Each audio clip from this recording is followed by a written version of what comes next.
ma me dëshire blen një qantë që kushton 90 euro edhe i len 10 euro në qantë. Se sa e blen një qantë që kushton 10 euro e i ka 90 euro aty për brenda. Shoqëria kosovare është shoqëria ambalazhit.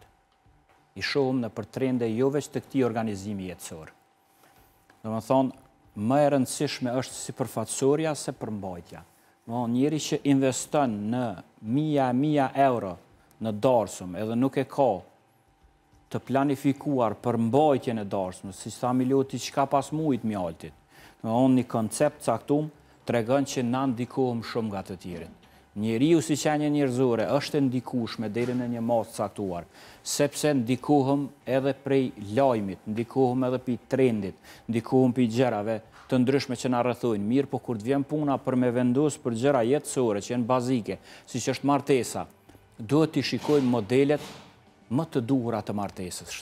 Martesa tradicionale, cilën e ka kultivu familjet shqiptare, ka dalë të jetë martesa më e suksesshme. Si rezultat i një martese tradicionale të ndërtuar mbi parime të cilat lidhen me dashurin, respektin, mirë kuptimin, e kena pas ndërtimin e një familje që u bë shkak për lirin tonë, familja Shabanja Sharit, që ka ndërtu një martes me shumë fëmijë, me ndarje të punëve në familje, me një ndërtim të atill të jetë të duhur, cilën mund ta merrem si shembull. Nuk po du me marr shembull që konsiderohet e suksesshme vetëm sa i përket jetëgjatësisë së martesës, por pa u ndalte elementet që i përmendëm më herët, se si funksionon ndoshta ajo martesë.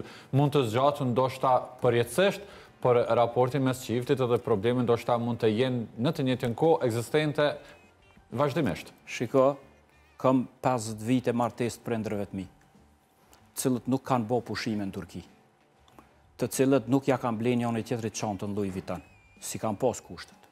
Mirë po, mirë kuptim edhe as i gjendje martesore aq të ndërtuar mbi mirë kuptim edhe dashuri është problem ta shohim sot. Domethënë ata ja u din mbi fenomenin në bazë të një rasti konkret apo në bazë të përgjithshme? Shikoj, po flas edhe në raste konkrete po edhe të përgjithshme. Po mendoj që përmbajtësoria duhet të jetë përmbi sipërfaqësorën. Jo të dukemi bukur në foto, e të kemi jetë të mërzitshme së bashku. Domethënë, fotot e bukura, jeta jo e lumtur. Martesat milionshë, kualiteti jetësor jo i duhur. Ndikimi jo spondana se mbërtet baba, jo s'po bashkojna se mbërtet agja, domethënë cilat ndikojnë edhe janë pjesë e familjeve tona. Domethënë, du të mund ndërtu niveli i vetdijes i atill që martesa me pas shumë të rëndësishme përmbajtësorën. Darsmat, cilat i organizon Miloti, asesi kur nuk duhet të dalin nga moda. Darsma është një rast i cili është pjesë e traditës sonë edhe gjithmonë duhet shtyhet përpara sepse është gazmend i cili organizohet të paktën një herë në jetë. Kush ka mundësi ta realizoj mirë, po nuk është edhe darsma baza themelore e një martese të suksesshme.